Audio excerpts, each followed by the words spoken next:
योऽन्तः प्रविश्य मम वाचमिमां प्रसुप्तां सञ्जीवयत्यखिलशक्तिधरस्वधाम्ना अन्यांश्च हस्तचरणश्रवणत्वगादीन् प्राणान्नमो भगवते पुरुषाय तुभ्यम्। अनन्याश्चिन्तयन्तो मां ये जनाः पर्युपासते तेषां नित्याभियुक्तानां योगक्षेमं वहाम्यहम्। सदाशिवसमारम्भां शङ्कराचार्यमध्यमाम् अस्मदाचार्यपर्यन्तां वन्दे गुरुपरम्पराम्।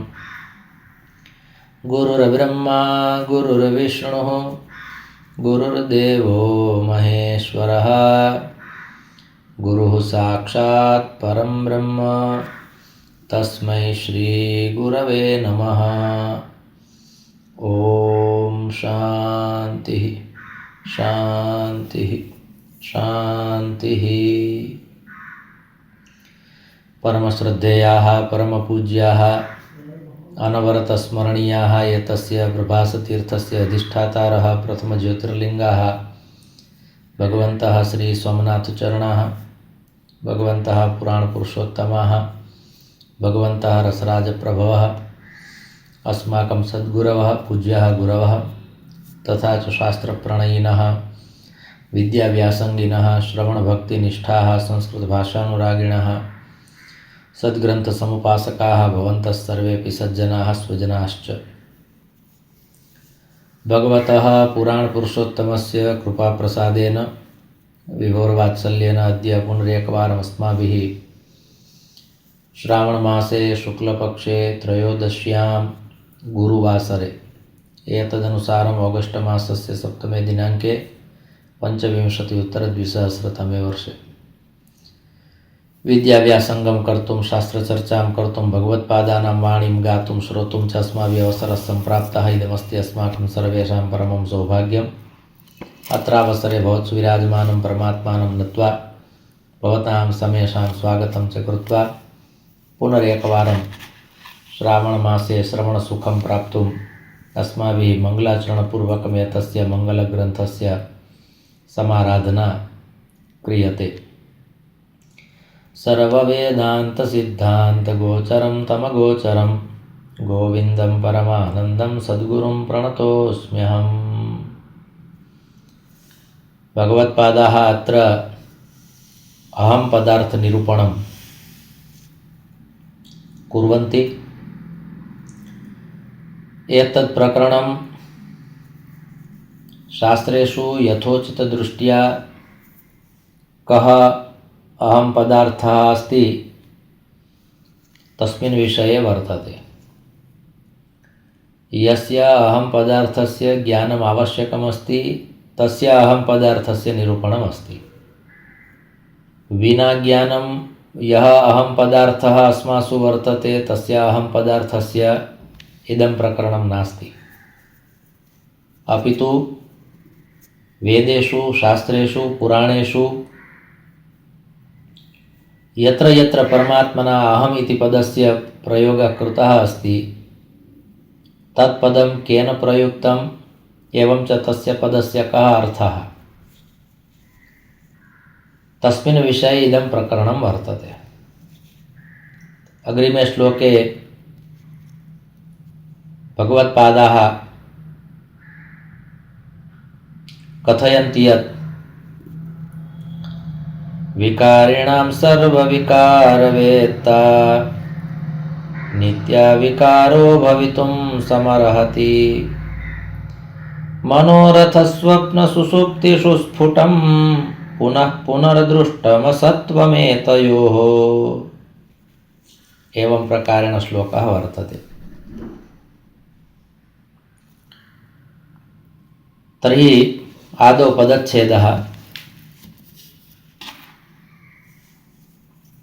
विकारिणां सर्वविकारवेत्ता नित्य अविकार वा अविकारः भवितुं समर्हति मनोरथस्वप्नसुषुप्तिषु स्फुटं पुनः पुनः दृष्टम् असत्वम् एतयोः इति पदच्छेदः। किं कथयति अयं श्लोकः तदस्माभिः सावधानेन श्रोतव्यमस्ति। तर्हि यावन्ति विकारवस्तूनि सन्ति तेषां सर्वेषामपि विकारवस्तूनां यः ज्ञाता अस्ति अर्थात् वैकारिकं ज्ञानं यस्मिन् निहितं वर्तते। कः विकारः इति यः जानाति, अहं जानामि यत् कः विकारः, अहं जानामि कः विकारः इति न अहं जानामि के विकाराः। एवं प्रकारेण अत्र विकारिणाम् अर्थात् सर्वविकाराणां सर्वविकारवेत्ता वेत्ता ज्ञाता। तर्हि भूतले भूमण्डले ब्रह्माण्डे वा यावन्तः विकाराः सन्ति तेषां सर्वेषामपि विकाराणां ज्ञानं यस्मिन् वर्तते सः कथयति अहम्। तर्हि विकाराणां ज्ञाता इति एकं विशेषणम्। एतस्मिन् श्लोके पुनः अहं पदार्थस्य निरूपणे परब्रह्मतत्त्वं किं कथयति, भगवत्पादाः किं निरूपयन्ति। तर्हि सर्वविकाराणां ज्ञाता अस्ति इति एकम्। एवम् अत्र यस्य अहं पदार्थस्य निरूपणं कृतमस्ति सः कथयति वा भगवत्पादाः कथयन्ति सः अहं पदार्थः निश्चितः अस्ति। द्वितीयं नित्यः अस्ति। तृतीयं अपरिवर्तनशीलम् अस्ति। एतस्य एकः अर्थः भवति अस्माभिः यस्य अहङ्कारस्य अहं पदार्थरूपेण कदाचित् ग्रहणं क्रियते चेत् सः अहङ्कारः सः अहंभावः सः अहं पदार्थः एकं तु सर्वेषां विकाराणां ज्ञाता नास्ति। कारणं स्वयम् अहङ्कारः एकः विकारः अस्ति। तर्हि विकारः विकारं न जानाति किन्तु अविकारी विकारान् जानाति। अतः अत्र तस्य तु व्यतिरेकः भवति एव। द्वितीयम् अहंकार विषये यः अहं पदार्थः अस्ति वा तत्र यः अहंकारः अस्ति अहं भावः अस्ति सः निश्चितः नास्ति, अयं निश्चितः अस्ति। कदाचित् द्वयोः अस्माभिः तुलनात्मकम् अध्ययनं क्रियते चेत् इदं ज्ञातुं शक्यते। अहं पदार्थस्य निरूपणे परमात्मनि यः अहं पदार्थः अस्ति इति एकः अहं पदार्थः, एवं च जीवात्मनि अस्ति यः अहं पदार्थः अर्थात् अहमहमिकया सर्वं यः करोति सः अहं पदार्थः। तर्हि अहंकारात् अहं ब्रह्मास्मि इत्यस्य यात्रायाः यद् गन्तव्यस्थानमस्ति परब्रह्म परमात्मनः यत् स्वरूपम् अस्माभिः ज्ञेयमस्ति तस्मिन् स्वरूपे स्थितः अहं पदार्थः कीदृशः अस्ति, नित्यः अस्ति, अपरिवर्तनशीलः अस्ति। एवं च स्थूलस्य सूक्ष्मस्य शरीरस्य च मिथ्यात्वं मनःकल्पनायाम् अपि सः जानाति। अर्थात् किं स्थूलमस्ति किं सूक्ष्ममस्ति, एवं च शरीरस्य यत् स्थूलत्वं सूक्ष्मत्वं कारणत्वम् इति यः जानाति, अर्थात अहम पदार्थः मनसः भिन्नः अस्ति, एकम्। द्वितीयं, स्वप्नावस्थायां कः अहम पदार्थः तिष्ठति, तर्हि स्वप्नावस्थायां मनुष्यः कदाचित् सुखस्य स्वप्नं पश्यति वा दुःखस्य स्वप्नं पश्यति। स्वप्नावस्थायामपि सः दुःखी अपि भवति सुखी अपि भवति। सः अहम पदार्थः यस्मै प्रयुक्तः वर्तते स तु सदा सर्वदा आनन्दावस्थायां भवति, न सुखी भवति न दुःखी भवति। अतः स्वप्नावस्थायामपि तस्य अहंकारस्य अहम पदार्थस्य व्यतिरेकः भवति। सुषुप्त्याम् अपि मनुष्यः यदा प्रगाढ निद्रायां भवति तस्मिन् समये अहंकारः न भवति। जीवात्मनि यः अहम पदार्थः वर्तते सः अहम पदार्थः सुषुप्त्यावस्थायां न भवति, जागृतावस्थायां भवति, स्वप्नावस्थायां भवति, निद्रावस्थायां तुरीयावस्थायां न भवति। अतः चतस्रः अवस्थाः सन्ति। तासु अवस्थासु द्वे अवस्थे सुखस्य दुःखस्य च बोधं कारयतः। द्वे अवस्थे सुख दुःखयोः बोधं कारयतः। तर्हि जागृतावस्थायां कदाचित् वयं सुखिनः भवामः दुःखिनः भवामः। तद्वत् स्वप्नावस्थायामपि यदि सुस्वप्नम् आगच्छति चेत् सुखिनः, दुःस्वप्नम् आगच्छति चेत् दुःखिनः।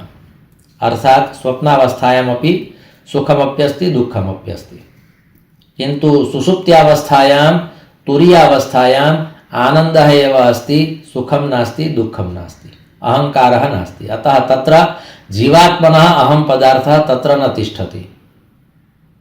किन्तु तस्मिन् समये अपि यः अहम पदार्थः तिष्ठति तस्य अहम पदार्थस्य अत्र चर्चा अस्माभिः क्रियते। सा चर्चा एवं प्रकारेण वर्तते यत् सुषुप्त्यावस्थायाम् अपि तर्हि परिवर्तनानां ज्ञाता।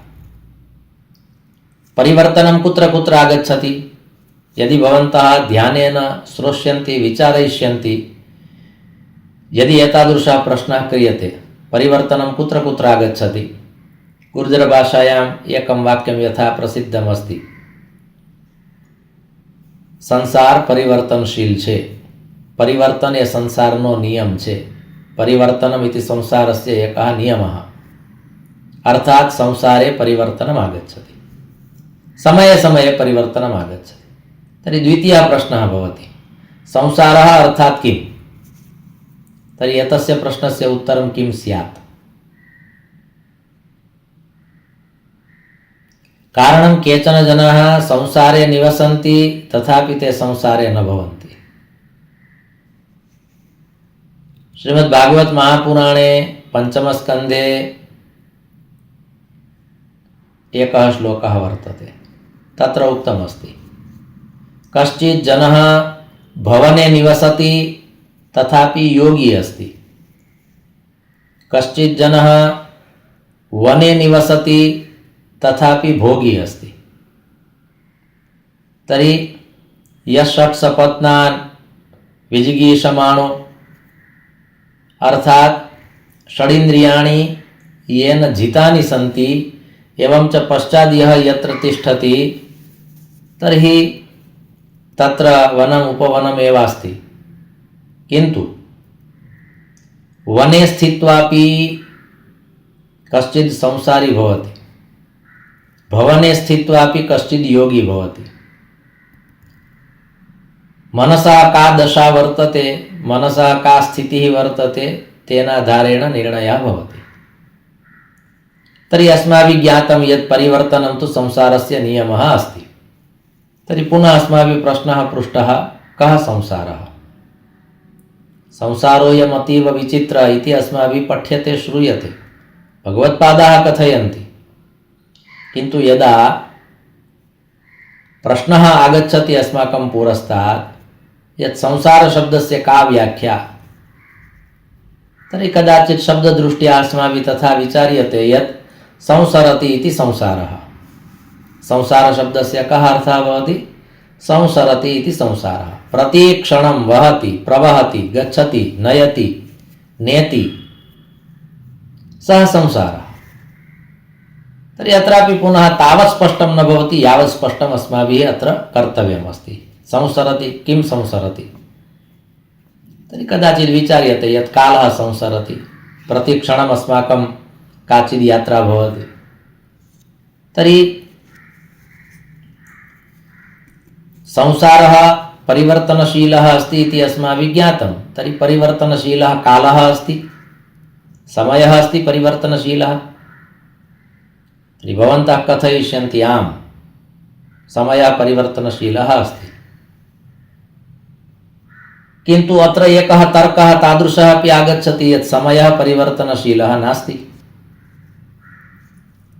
प्रश्नः भवति कया रीत्या समयः परिवर्तनशीलः नास्ति? सावधानेन श्रूयते चेत् इमं विषयम् अवगन्तुं शक्यते। किमर्थं समयः परिवर्तनशीलः नास्ति, कालः परिवर्तनशीलः नास्ति? तर्हि सत्युगे अपि सूर्यः पूर्वस्यां दिशि एव उदयं प्राप्नोति स्म वा अप्राप्नोत्, तद्वत् कलियुगे अपि सूर्यः पूर्वस्यां दिशि एव उदयं प्राप्नोति। परिवर्तनं कुत्र आगतम्? एवम् अस्माकं समयचक्रं तु सूर्याधारितं वर्तते। तर्हि सूर्यः प्रतिदिनं पूर्वस्यां दिशि उदेति, अस्ताचलं प्रति गच्छति। तर्हि एकः एव क्रमः चलति, अत्र परिवर्तनं कुत्र आगतम्? पश्चात् कश्चित् वक्ष्यति यद् एकवारं यदा सः सूर्यः यात्रां करोति तस्मिन् समये सप्तमः दिनाङ्कः भवति, द्वितीयवारं यदा यात्रा करोति तदानीं सः अष्टमः दिनाङ्कः भवति। तर्हि दिनाङ्कस्तु इदानीम् अस्माभिः स्वीकृतः। तर्हि भवन्तः वक्ष्यन्ति तिथिपरिवर्तनं भवति। तिथिपरिवर्तनेपि परिवर्तनं कुत्र भवता अवलोकितं? गतवर्षेपि श्रावणमासस्य शुक्लपक्षस्य त्रयोदशी आसीत्, एतस्मिन् वर्षेपि श्रावणमासस्य शुक्लपक्षस्य अद्य त्रयोदशी अस्ति। अत्र परिवर्तनं कुत्र आगतं? पञ्चाङ्गे कार्तिकमासः प्रथमः भवति, मार्गशीर्षमासः द्वितीयः भवति, पौषमासः तृतीयः भवति। एवं प्रकारेण यदि 12 मासाः पुनः कार्तिकमासः एव आगच्छति, परिवर्तनं कुत्र आगतं? द्वितीयवर्षे कदाचित् प्रथमः कार्तिकमासः नागच्छति, मार्गशीर्षमासः आगच्छति चेद् वक्तुं शक्यते यत् परिवर्तनम् आगतं। किन्तु चक्रं तु समानरूपेण एव चलति। घटिकायां यत् चक्रं चलति तत् चक्रं समानरूपेण एव चलति, परिवर्तनं कुत्र आगतं? संसारः परिवर्तनशीलः अस्ति, तर्हि परिवर्तनं कुत्र आगतं? समुद्रे तरङ्गाः सन्ति, तरङ्गेषु परिवर्तनमस्ति। कदाचित् लघुतरङ्गाः गुरुतरङ्गाः भवन्ति, किन्तु तरङ्गाः भवन्ति। अनादिकालात् समुद्रे तरङ्गाः उच्छलन्ति, परिवर्तनं कुत्र आगतं? गतदिवसे यादृशः गिरनारपर्वतः आसीत्, अद्य तथैव गिरनारपर्वतः अस्ति। ऋग्वेदकाले गिरनारपर्वतः एतादृशः एव आसीत्। तर्हि गिरनारपर्वते परिवर्तनं कुत्र आगतं? गंगा नदी सत्युगे येन प्रकारेण वहति स्म तेनैव प्रकारेण इदानीं वहति। अत्र परिवर्तनं कुत्र आगतं? यदि कालः परिवर्तनशीलः अस्ति चेत् एतेषु स्थानेषु कश्चित् कथयति इदानीं वर्षाकालः चलति, पुराकाले ग्रीष्मकालः आसीत्। तर्हि ग्रीष्मकालः वर्षाकालः शीतकालः, ग्रीष्मकालः वर्षाकालः शीतकालः, चक्रं समानरूपेण एव चलति। अत्र परिवर्तनं कुत्र आगतम्? अद्य दिने प्रातः सूर्यं दृष्ट्वा कमलं विकसितं भवति, पुनः संकुचितं भवति, विकसितं भवति, संकुचितं भवति। अत्र परिवर्तनं कुत्र आगतं? समानरूपेण एव एका क्रिया एव चलति। भवन्तः कथयन्ति आदौ विकसितं भवति, तदनन्तरं संकुचितं भवति, अत्र परिवर्तनम् आगतं। किन्तु तत्तु एकं चक्रं जातं, द्वितीयचक्रे पुनः संकुचितमेव तिष्ठति, विकसितं न भवति चेत् परिवर्तनम् अस्ति। किन्तु तच्चक्रं नैरन्तर्येण समानरूपेणैव चलति, अत्र परिवर्तनं कुत्र आगतम्? तर्हि संसारः परिवर्तनशीलः अस्ति इत्यस्य कः अर्थः इति मम प्रश्नः। किं वक्तुं शक्यते? अत्र संसारः परिवर्तनशीलः अस्ति इति सिद्धं कर्तव्यमस्ति। भवन्तः सिद्धं कुर्वन्तु, विचारयन्तु। यदि भवन्तः वक्ष्यन्ति, यदि एकवारम् एतस्मिन् विषये शास्त्रार्थसत्रं भविष्यति चेत् वयं मत उपस्थापनं विधास्यामः, मतं स्थापयिष्यामः, तर्हि वयम् अवसरं दास्यामः। संसारः परिवर्तनशीलः अस्ति इति सिद्धं कर्तव्यमस्ति। यथा एकः मयूरः अस्ति, तस्य पिच्छे विविधाः वर्णाः रङ्गाः सन्ति। भगवता श्रीकृष्णेन यद् मस्तके स्थापितं पिच्छं, तत्र यादृशः वर्णः, यादृशी स्थितिः वर्तते, एतस्मिन् समयेपि तादृशीरेव स्थितिः वर्तते तस्य। तर्हि अत्र परिवर्तनं कुत्र आगतं? समानमेव वर्तते। यः खगः यस्मिन् समये यादृशः आसीत्, सः खगः अस्मिन् समयेपि तादृशः एव वर्तते। हंसः पुराकाले यादृशः आसीत्, नलदमयन्त्योः मेलनप्रसङ्गे यस्य हंसस्य चर्चा कृता वर्तते, सः हंसः यादृशः आसीत्, अद्यापि तस्य हंसस्य तादृशीरेव कल्पना वर्तते। अत्र परिवर्तनं कुत्र आगतं? तद्वत् पश्य लक्ष्मण पंपायां बकः परमधार्मिकः शनैः शनैः पदं दत्ते जीवानां वधशङ्कया। अत्र बकः तस्मिन् समये भगवता रामेण दर्शितः बकः, लक्ष्मणेन दृष्टः बकः यादृशः आसीत्, तादृश एव बकः अद्यापि वर्तते। परिवर्तनं कुत्र आगतं? तस्मिन् समयेपि बकः मत्स्यभक्षणं करोति स्म, अस्मिन् समयेपि बकः मत्स्यभक्षणं करोति। तस्मिन् समये हंसाः मुक्ताफलानि खादन्ति स्म, एतस्मिन् समयेपि हंसाः मुक्ताफलानि एव खादन्ति। परिवर्तनं कुत्र आगतं? सतयुगे ये मनुष्याः आसन्, तेषां मनुष्याणाम् अपि द्वे नेत्रे आस्ताम्, अद्यापि मनुष्यस्य द्वे नेत्रे एव स्तः। कर्णयोः यत्र स्थितिः वर्तते तस्मिन् समये आसीत्, अस्मिन् समयेपि कर्णयोः स्थितिः शरीरे तत्रैव अस्ति। परिवर्तनं कुत्र आगतम्? अस्माभिः आगम्यते गम्यते, आगम्यते गम्यते, अत्र परिवर्तनं कुत्र आगतम्? तर्हि संसारः परिवर्तनशीलः अस्ति इति वदन्ति, सिद्धं कर्तव्यमस्ति, कुर्वन्तु। किं परिवर्तनशीलमस्ति? यदि भवन्तः कथयन्ति यत् गतमासे गिरनार पर्वतः जीर्णदुर्गे जूनागढे आसीत्, एतस्मिन् वर्षे गिरनार पर्वतः अत्र सोमनाथे अस्ति, आगामिनि वर्षे कदाचित् अयमेव गिरनार पर्वतः द्वारिकायां भविष्यति, तर्हि एतत् परिवर्तनं कथयितुं शक्यते। किन्तु यत्र यदस्ति पूर्वस्यां दिशि सूर्यः भवति चेत् पूर्वस्यां दिशि एव भवति, जीर्णदुर्गे गिरनार पर्वतः भवति चेत् तत्रैव भवति। अस्ति उत्तरस्यां दिशि देवतात्मा हिमालयो नाम नगाधिराजः, पूर्वापरोतो यनिधीव गाय्यः, स्थितः पृथिव्यां इव मानदण्डः। महाकवि कालिदासेन कुमारसम्भवे अयं श्लोकः यदा लिखितः तस्मिन् समयेपि हिमालयः उत्तरस्यां दिशि आसीत्, अद्यापि उत्तरस्यां दिशि एव वर्तते। परिवर्तनं कुत्र आगतम्? तर्हि संसारः परिवर्तनशीलः अस्ति इत्यत्र संसारस्य का व्याख्या, कः अर्थः, किं तात्पर्यं, कुत्र परिवर्तनमस्ति तत् कथयन्तु। पूर्वं सत्युगस्य कल्पना कृता, तदनन्तरं त्रेतायुगस्य, तदनन्तरं द्वापरयुगस्य, तदनन्तरं कलियुगस्य, पुनः सत्युगस्य, इदमेव चक्रं चलति। परिवर्तनं कुत्र आगतम्? अस्माभिः निर्णयं कर्तुं न शक्यते यद् इदानीं सत्युगः वा सत्युगम् एव प्रथमं भविष्यति, त्रेतायुगम् एव द्वितीयं भविष्यति, द्वापरयुगं तृतीयं भविष्यति, एवं च कलियुगस्य क्रमः चतुर्थः भविष्यति। पुनः अग्रिमे वर्षे निर्णयं कर्तुं न शक्यते। कालसंक्रान्तिः यदा भवति तदा, कालसंक्रमणं यदा भवति तदा, यद् वक्तुं न शक्यते यदि इतः परं सत्युगस्य आगमनं भविष्यति वा त्रेतायुगस्य, न जानामि। किन्तु वयं तु जानीमः यत् कलियुगस्य यदा परिसमाप्तिः भवति पुनः सत्युगस्य एव आरम्भः भवति। परिवर्तनं कुत्र आगतम्? तर्हि संसारः नित्यपरिवर्तनशीलः अस्ति इति वयं वदामः, अस्माभिः इदानीम् एतद् वाक्यं सिद्धं कर्तव्यमस्ति। यदिदं परिवर्तनम् अस्ति कुत्र कुत्र परिवर्तनम् अस्ति? गतदिनेपि प्रातःकाले अस्माकं जागरणं जातम्, अद्यापि अस्माकं जागरणं जातम्। गतदिनेपि अस्माभिः दन्तधावनं स्नानं सन्ध्यादिकं कृतम्, अद्यापि तत्सर्वं क्रियते। परिवर्तनं कुत्र आगतं? नित्यक्रमः अस्ति अत्र। परिवर्तनस्य का व्याख्या, कः अवसरः अत्र परिवर्तनस्य? परिवर्तनस्य का व्याख्या?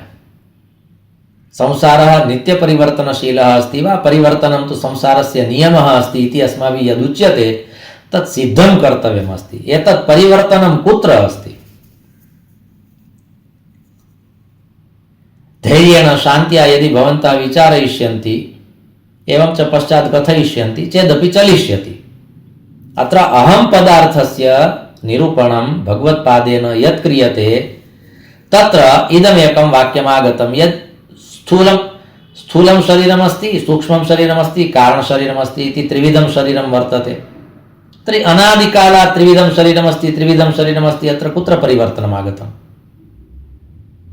पंचमहाभूतेभ्यः सर्वेषां जीवानाम् उत्पत्तिः भवति। पुरा कालेपि स एव नियमः आसीत्, अद्यापि स एव नियमः अस्ति। नियमे परिवर्तनं कुत्र आगतम्? पुरा कालेपि शीतस्पर्शवत्यापः जलस्य इदं व्याख्या आसीत्, अद्यापि जलस्य तदेव सैव व्याख्या वर्तते। परिवर्तनं कुत्र आगतम्? तर्हि संसारस्य नियमः अस्ति, परिवर्तनं संसारस्य नियमः अस्ति इत्यत्र परिवर्तनम् अर्थात् किं, संसारः अर्थात् कः वा किं तदस्माभिः ज्ञेयमस्ति। परिवर्तनं कुत्र अस्ति अहं तत् कथयामि, अहं तत् पृच्छामि, अहं तथा आकलयामि यद् मया अत्र यः प्रश्नः उपस्थापितः सः प्रश्नः भवद्भिः अधिगतः, ज्ञातः। केवलं जिज्ञासार्थं पृच्छामि, अहं शास्त्रार्थं न करोमि, शास्त्रार्थे मम रुचिः नास्ति, किन्तु अहं पृच्छामि। अस्माभिः बहुधा इदं वाक्यं श्रुतमस्ति, बहुधा अस्माभिः इदं वाक्यम् उच्चारितमस्ति यत् परिवर्तनं तु संसारस्य नियमः वर्तते, परिवर्तनं तु संसारस्य नियमः अस्ति। तर्हि कुत्र परिवर्तनं तदेकवारं सिद्धं कृत्वा दर्शयन्तु भवन्तः कृपया, कुत्र परिवर्तनम् अस्ति? पुरा कालेपि उक्तं पंचविंशति तत्त्वज्ञो यत्र तत्र श्रमेव सन् जटिमुण्डशिखे वापि मुच्यते नात्र संशयः। पंचविंशति तत्त्वानां यः ज्ञाता भवति सः मुक्तः भवति, भवतु सः जटी अस्ति, मुण्डी अस्ति वा शिखी अस्ति। वर्तमानकालेपि सैव स्थितिः वर्तते। पंचविंशति तत्त्वानां ज्ञानम् इदानीमपि प्राप्तव्यमस्ति। पुरा कालेपि योगस्य 8 अङ्गानि आसन्, इदानीमपि योगस्य 8 एव अङ्गानि सन्ति। परिवर्तनं कुत्र आगतम्? तर्हि भवतां मनसि संसारस्य का व्याख्या, परिवर्तनस्य का परिभाषा, तां परिभाषां तां व्याख्यां ज्ञातुम् इच्छामि। तथापि अत्र भगवत्पादैः तु उक्तं वर्तते नित्याविकारो भवितुं समर्हति। तर्हि अपरिवर्तनशीलं किं, परिवर्तनशीलं किम् इत्यस्मिन् सन्दर्भे यदि मनुष्यः विचारयति चेत् भवतु उत्तरम् इदानीमेव दातुं शक्यते एतस्मिन् विषये, किन्तु तथापि चर्चां कर्तुम् अस्माभिः एतस्य समाधानम् इदानीं न दीयते। विचिन्त्य कथयन्तु। मम प्रश्नाः भवद्भिः अधिगताः स्युः। भगवतः मुख्य 10 अवताराः सन्ति, आहत्य 24 अवताराः सन्ति इति पुरा कालेपि आसीत्, वर्तमानेपि अस्ति। परिवर्तनं कुत्र आगतं? पुरा कालेपि कर्दमस्य पत्नी देवहूतिः आसीत्, अद्यापि अस्माभिः तदेव पठ्यते। यदा यदा युगचर्या भवति तदा तदा कर्दमदेवहूतिभ्याम् एव कपिलः अवतरितः भवति। अत्र परिवर्तनं कुत्र आगतं? भवन्तः कथयन्ति इदानीम् 28तमे कलियुगे वयं स्थिताः, तर्हि इतः परं 39तमः कलियुगः आगमिष्यति। तत्पूर्वं पुनः सत्युगस्यापि त्रेतायुगस्यापि द्वापरयुगस्यापि आविर्भावः भविष्यति। तर्हि एकस्मिन् त्रेतायुगे भगवान् रामः कौसल्यायाः गर्भात् अवतीर्णः, द्वितीयवारं स एव रामः त्रेतायुगे न अपि तु द्वापरयुगे आगतः, एवं च सुमित्रायाः गर्भाद् अवतरितः, पुनश्च कैकेय्याः गर्भाद् अवतरितः, पुनः कस्याः गर्भाद् अवतरिष्यति इति निर्णयं कर्तुं न शक्यते। एवं प्रकारेण यदि अस्ति चेत् ज्ञातुं शक्यते, किन्तु अत्र परिवर्तनं नास्ति, समानता एव वर्तते। यदा यदा रामः आगच्छति कौसल्यायाः गर्भः एव भवति, यदा यदा कृष्णः आगच्छति देवक्याः गर्भः एव भवति। अत्र परिवर्तनं कुत्र आगतं? यदि परिवर्तनं संसारस्य नियमः अस्ति चेत् परिवर्तनं कुत्र आगतं? ऋतुर्व्यतीतः परिवर्तते पुनः क्षयं प्रयाति पुनरेति चन्द्रमा गतं गतं नैव तु सन्निवर्तते जलं नदीनां चरुणां च यौवनम् अत्र परिवर्तनं कुत्र आगतम्? यद् ऋतुचक्रमस्ति तदेव ऋतुचक्रम् अनादिकालात् चलति, परिवर्तनं कुत्र आगतम्? तर्हि अत्र अयं प्रश्नः अस्माभिः उपस्थापितः। कदाचित् भवद्भिः अयं प्रश्नः स्वीकृतः इति अहं अनुमानं करोमि। एतस्मिन् विषये भवन्तः चर्वणां कुर्वन्तु, मनोमन्थनं कुर्वन्तु, पश्चात् कदाचित् प्राप्ते अवसरे एतस्मिन् विषये अधिका चर्चा भविष्यति। किन्तु इदानीम् एतस्मिन् श्लोके भगवत्पादैः किं निरूप्यते? तर्हि भगवत्पादाः कथयन्ति विकारिणां सर्वविकारवेत्ता एकम्, इदम् एकम्, यत् सर्वविकारवेत्ता अस्ति, सर्वेषां विकाराणां ज्ञाता अस्ति, अहं पदार्थः यस्मै प्रयुक्तः वर्तते सः सर्वं जानाति, स सर्वविद् भवति, स सर्वविद् भवति, उपनिषद् वचनमस्ति। अत्र कस्य अहं पदार्थस्य निरूपणं वर्तते? यः अहं पदार्थः सर्वं जानाति, यः अहं पदार्थः सर्वविद् अस्ति, अर्थात् सर्वं जानाति। अस्मासु यः अहङ्कारः वर्तते वा अस्माभिः स्वस्यैव स्थापना क्रियते अहं पदार्थरूपेण, तर्हि वयं सर्वं न जानीमः। संसारः परिवर्तनशीलः अस्ति वा परिवर्तनं संसारस्य नियमः अस्ति, इदमेकं वाक्यमपि यदि पूर्णतया वयं न जानीमः चेत् सर्वविद् एवं च अहं पदार्थः अस्मासु अस्ति इति कया रीत्या वक्तुं ज्ञातुं च शक्यते? तर्हि विषयस्तु अयं महत्त्वपूर्णः अस्माभिः स्वीकृतः, परमात्मना प्रेरितः। तर्हि एकं तु इदं जातं सिद्धं विकारिणां सर्वविकारवेत्ता, नित्य अविकारो भवितुं समर्हति। अहं पदार्थः नित्य अविकारी अस्ति, अर्थात् तस्मिन् अहं पदार्थे विकारः नास्ति, सः अविकारी अस्ति। वयं जानीमः अस्मासु विकाराः सन्ति, तर्हि अस्माकं तु व्यतिरेकः सञ्जातः, अत्र अन्वयं कर्तुं न शक्यते, कारणम् अस्मासु विकाराः सन्ति। भगवतः शङ्करस्य विषये उक्तं वर्तते विकारः हेतौ सति विक्रियन्ते येषां न चेतांसि त एव धीराः। धीरपुरुषस्य यत्र व्याख्या कृता अस्ति तत्र विकारस्य कारणानि सन्ति, किन्तु भगवती शङ्करे विकारः नास्ति। तर्हि अविकारित्वं शङ्करस्य सिद्धं जातम्, अस्माभिः ज्ञातं, किन्तु अस्मासु तु समये समये विकाराः आगच्छन्ति। यथा पिपासा अपि एकः विकारः वर्तते, क्षुधा अपि एकः विकारः अस्ति, निद्रा अपि एकः विकारः अस्ति। यदि अन्येषां विकाराणां चर्चा न क्रियते चेत् एतेपि विकाराः सन्ति, अन्येपि विकाराः सन्ति, एवं च ते अस्मासु भवन्ति। अतः अविकारित्वम् अत्र सिद्धं न भवति इति कृत्वा यस्य अहं पदार्थस्य भगवत्पादाः निरूपणं कुर्वन्ति सः अहं पदार्थः वयं न स्मः, अस्मासु नास्ति, अहं नास्मि, एतस्मिन् अहं पदार्थे तस्य विलीनीकरणं न भवति, एतत् सर्वम् अत्र स्पष्टं भवति। अतः कस्यचित् अन्यस्य विशिष्टस्य अहं पदार्थस्य अत्र निरूपणम् अस्ति इति अत्र वक्तुं शक्यते। सः विशिष्टः अहं पदार्थः कः इत्येव अस्माभिः ज्ञेयमस्ति। इदमेव ज्ञापयन्ति, इदं ज्ञेयमस्ति तत्तु सत्यं, ज्ञातुं योग्यं ज्ञेयमस्ति सत्यं, किन्तु भगवत्पादाः तदेव ज्ञापयन्ति। सः महापुरुषः कथयति यदि सावधानेन त्वं शृणोषि चेत् अहं ज्ञापयामि, अहं पदार्थस्य निरूपणं करोमि एव।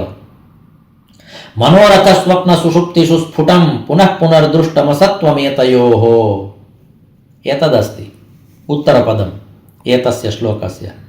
किन्तु दिङ्मात्रेण अस्माभिः एतस्यापि पदस्यापि काचित् चर्चा क्रियते। तर्हि अत्र पुनः अग्रे कथयति, भगवत्पादः कथयति यत् परिवर्तनानां ज्ञानं परिवर्तनेभ्यः भिन्नं भवति। परिवर्तनानां ज्ञानं परिवर्तनेभ्यः विलक्षणं भवति, भिन्नं भवति। तादृशम् अपरिवर्तनशीलं तत्त्वं, तादृशम् अविकारिपूर्णं तत्त्वं यत् तत्त्वं नित्यमस्ति, सुषुप्त्यावस्थायाम् अपि यत् तत्त्वं भवति। अस्माभिः गतदिवसे वा परह्यः अस्माभिः चर्चा कृता आसीत् यत् सुषुप्त्यावस्थायाम् अस्माकं पूर्ण उपस्थितिः न भवति, कारणं तस्मिन् समये अस्मासु ज्ञानं नास्ति, वयं न जानीमः वयं कुत्र स्थिताः। सुषुप्त्यावस्थायां प्रगाढनिद्रायाम् अस्मासु तद्ज्ञानं नास्ति यदिदानीं मम मस्तकं कस्यां दिशि वर्तते एतदपि ज्ञानं नास्ति। अहं पुरुषः अस्मि वा स्त्री अस्मि एतदपि ज्ञानं नास्ति। तर्हि अत्र तु तथा उक्तं वर्तते यत् सुषुप्त्यावस्थायाम् अपि यस्य उपस्थितिः भवति, यदि अहं पृच्छामि यत् भवतां यदा शयनावस्था भवति तर्हि शयनावस्थायां भवताम् उपस्थितिः कुत्र भवति? जागरणानन्तरम् अस्माभिः उच्यते यत् सुखमहमस्वाप्सम् इति जागृतावस्थायां, पुनः उपनिषद्वचनमस्ति इति कृत्वा अस्माभिः उच्यते, ज्ञायते, नान्यथा तु तस्यापि ज्ञानं नास्ति।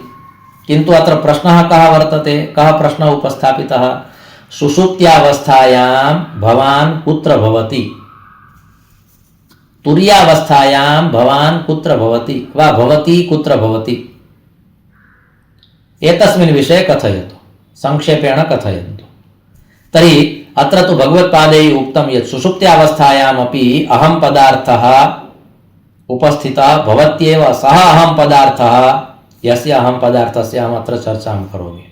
यः अहं पदार्थः नित्यः अस्ति, यः अहं पदार्थः शाश्वतः अस्ति, यः अहं पदार्थः सनातनः अस्ति, तस्य अहं पदार्थस्य अत्र भगवत्पादैः निरूपणं प्रोक्तं वर्तते। तर्हि इतोपि अयं श्लोकः पूर्णः न भवति। अस्माभिस्तु सामान्यदृष्ट्या एतस्य श्लोकस्य कश्चित् अर्थः अधिगतः, किन्तु यः प्रश्नः उपस्थापनीयः आसीत् सः प्रश्नः उपस्थापितः। अतः भगवत्पादैः पुनः अहं पदार्थनिरूपणे किम् उक्तं?